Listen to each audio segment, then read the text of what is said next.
សួរបងប្អូនទាំងអស់គ្នាថ្ងៃនេះគឺខ្ញុំមកធ្វើនំប៉ាវនេះគឺនំប៉ាវស្នូលត្រាវព្រោះដោយសារតែកូនក៏ចូលចិត្តញ៉ាំស្នូលត្រាវជាងគេបើថាធ្វើស្នូលសណ្តែកក្រហមសណ្តែកខៀវអីហ្នឹងគឺអត់សូវមានអ្នកញ៉ាំទេហើយបើស្នូលត្រាវនេះគឺដាក់ម៉ានក៏អស់ដែរហើយសាច់នំយើងគឺទន់ល្មើយតែម្ដងបងប្អូនទ្រាំធ្លាប់ធ្វើអីតោះយើងមកចាប់ផ្ដើមធ្វើជាមួយគ្នាឥឡូវដំបូងនេះយើងចាប់ផ្ដើមមកធ្វើស្នូលត្រាវមុនសិនសម្រាប់ត្រាវវិញគឺយើងចិតឲ្យស្អាតរួចបងប្អូនយកវាមកចិតជាចិតស្អាតបែបនេះដើម្បីពេលដែលស្ងោរទៅវាឆាប់ឆ្អិនបងប្អូនអាចយកវាទៅស្ងោរក៏បានយកវាទៅចំហុយក៏បានដែរសម្រាប់ខ្ញុំគឺយកមកស្ងោរព្រោះវាលឿនហើយណាមួយយើងត្រូវការទឹកក្លុកផងត្រាវយើងចិតឲ្យស្អាតហ្នឹង2ខាំកន្លះយើងដាក់ទឹក300 ml ស្ងោរវារយៈពេល30នាទីឬមួយក៏បងប្អូនមើលរហូតតតែត្រាវយើងឆ្អិនបានល្អបន្ទាប់ពី30នាទីមកយើងមើលទៅត្រាវរបស់យើងឆ្អិនល្អហើយបងប្អូនអាចយកសមកចាក់បែបនេះបើកាលណាចាក់ទៅបែកសាច់ផុយល្អបានន័យថាវាឆ្អិនហើយបើថាណាចាក់អត់ទាន់បែកសាច់ទេបងប្អូនបន្តស្ងោរទៀតទៅហើយយើងអាចយកវាទៅក្លុកនៅក្នុងម៉ាស៊ីនក៏បានឬមួយក៏មានម៉ាស៊ីនដូចខ្ញុំបងប្អូនកិនបែបហ្នឹងក៏បានដែរកិនវាឲ្យម៉ត់ល្អហើយយើងផ្ទេរវាចូលឆ្នាំងខ្ទះយើងប្រើឆ្នាំងខ្ទះដែលអត់ជាប់យើងដាក់ស្ករចូល3ស្លាបព្រាបាយអំបិលដាក់1ចុងស្លាបព្រាកាហ្វេហើយយើងបន្តឆាវារហូតដល់តែស្នូលយើងដាច់ទឹកបានល្អរយៈពេលប្រហែលជាខ្ទង់20នាទីទៅកន្លះម៉ោងអាស្រ័យទៅលើពេលដែលបងប្អូនក្លុកត្រាវហ្នឹងដាក់ទឹកច្រើនប៉ុណ្ណាហើយភ្លើងយើងប្រើល្មមក្នុងការឆាហើយពេលដែលយើងឆាមើលទៅចិត្តដាច់ទឹកហើយយើងបន្ថែមប្រេងឆាចូលចំនួន1ស្លាបព្រាបាយបន្តឆារហូតតតែមើលតែស្នូលយើងវាលែងស្អិតជាប់ឆ្នាំងខ្ទះបែបនេះតែស្នូលដាច់ទឹកល្អហ្នឹងគឺវាលែងស្អិតជាប់ឆ្នាំងខ្ទះហើយបងប្អូនអរគ្នាយើងមើលទៅសភាពបែបហ្នឹងបងប្អូនអាចបិទភ្លើងរួចហើយយើងផ្ទេរវាដាក់ចូលចានមួយមកបងប្អូនយកអាថង់រុំផ្លែឈើយកមកក្របលើស្នូលរបស់យើងហ្នឹងក្របវាដល់សាច់ស្នូលហ្នឹងការពារកុំឲ្យវាបែកញើសហើយទុកឲ្យវាចុះត្រជាក់សិនចាំពេលដែលវាចុះត្រជាក់ហើយចាំបងប្អូនធ្វើការសូនវាឥឡូវនេះវាចុះត្រជាក់ល្មមតែយើងអាចសូនបានណាចឹងហើយបងប្អូនអាចបែងចែកទំហំទៅតាមនំដែលបងប្អូនចង់បានសម្រាប់ខ្ញុំស្នូលហ្នឹងគឺខ្ញុំលេីបាន11នេះស្នូល11នំណាចឹងហើយពេលដែលយើងសូនរួចបងប្អូនយកថង់គ្របវារួចហើយដាក់វាក្លាសេក្នុងទូទឹកកកផ្នែកត្រជាក់ធម្មតានឹងចោលសិនទៅត្រមយើងលាយម្សៅរួចចាំយកមកប្រើវិញតមកទៀតយកមកធ្វើសាច់នំប៉ាវគឺយើងប្រើម្សៅមីក៏បានម្សៅនំខេកក៏បានឬក៏ម្សៅសម្រាប់ធ្វើនំប៉ាវហ្មងរត់តែល្អខ្ញុំប្រើចំនួន3ខាំកន្លះដាក់ស្ករ20ក្រាមមេនំប៉័ងឬក៏ជីសហ្នឹងខ្ញុំដាក់ចំនួន4ក្រាមបន្ទាប់មកយើងមានទឹកដោះគោចំនួន180 ml បរិមាណដោះគោវាអាចខុសគ្នាតិចតួចអាស្រ័យលើប្រភេទម្សៅដែលបងប្អូនប្រើ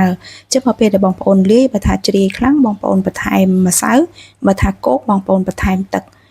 ទឹកដោះគោនោះដូចគ្នាបើបងប្អូនអត់មានដោះគោបងប្អូនប្រើទឹកធម្មតាក៏បានច្បល់វាបន្តិចហើយយើងបន្ថែមអំបិលចូល2ក្រាមច្បល់វាឲ្យចូលគ្នាជាមួយទឹកដោះគោនិងម្សៅបានសព្វល្អហើយយើងចាប់ផ្ដើមផ្ទេរវាមកខាងក្រៅដើម្បីងាយស្រួលក្នុងការលុញម្សៅ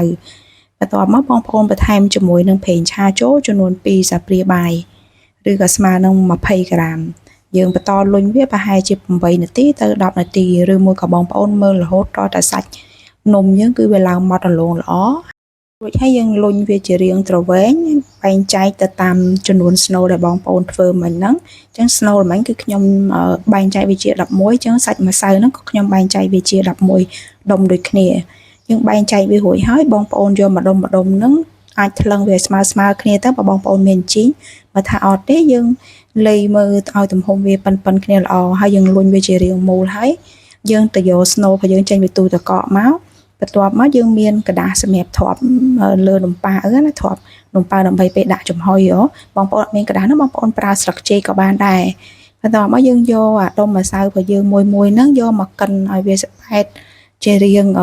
មូលបែបនេះដូចបងប្អូនឃើញក្នុងវីដេអូអញ្ចឹងបងប្អូនកិនវាឲ្យធំជាងស្នូលបន្តិចទៅដើម្បីងាយស្រួលក្នុងការខ្ចប់ចំពោះការខ្ចប់ហ្នឹងបងប្អូនខ្ចប់មិនក៏បានដែរធ្វើមិនឲ្យតែចិត្តកុំឲ្យលៀនអាស្នូលនឹងវាចេញមកពេលដែលយើងចំហុយណាអញ្ចឹងខ្ចប់វាចិត្តល្អហើយបងប្អូនយកกระดาษដែលយើងត្រៀមឲ្យមិញដាក់វាទ្រាប់ពីក្រោមនំរបស់យើងបែបនេះមកហើយយើងធ្វើរហូតតតែអស់បន្ទាប់មកខ្ញុំរៀបវាចូលឡាំងសឹងហ្នឹងគឺខ្ញុំរៀបពីជាន់ព្រោះនំហ្នឹងយើងអត់អាច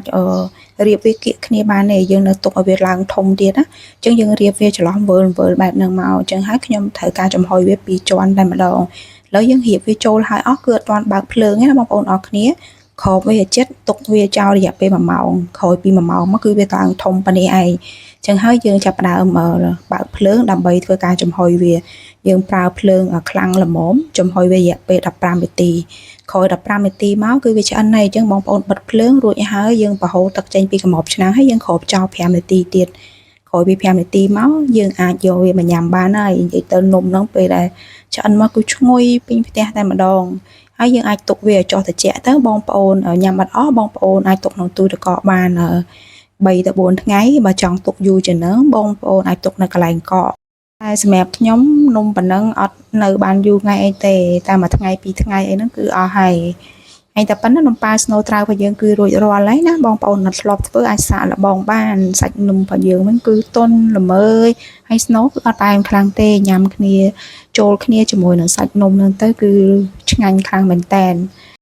អរគុណច្រើនបងប្អូនទាំងអស់គ្នាដែលបានមើលវីដេអូរបស់ខ្ញុំពីដើមដល់ចប់បើបងប្អូនមានសំណួរឬយោបល់អីអាច comment ខាងក្រោមវីដេអូនោះបានហើយសម្រាប់បងប្អូនថ្មីៗកុំភ្លេចជួយ subscribe channel YouTube និង follow page របស់ខ្ញុំផងអរគុណជំរាបលាជួបគ្នាវីដេអូក្រោយៗទៀត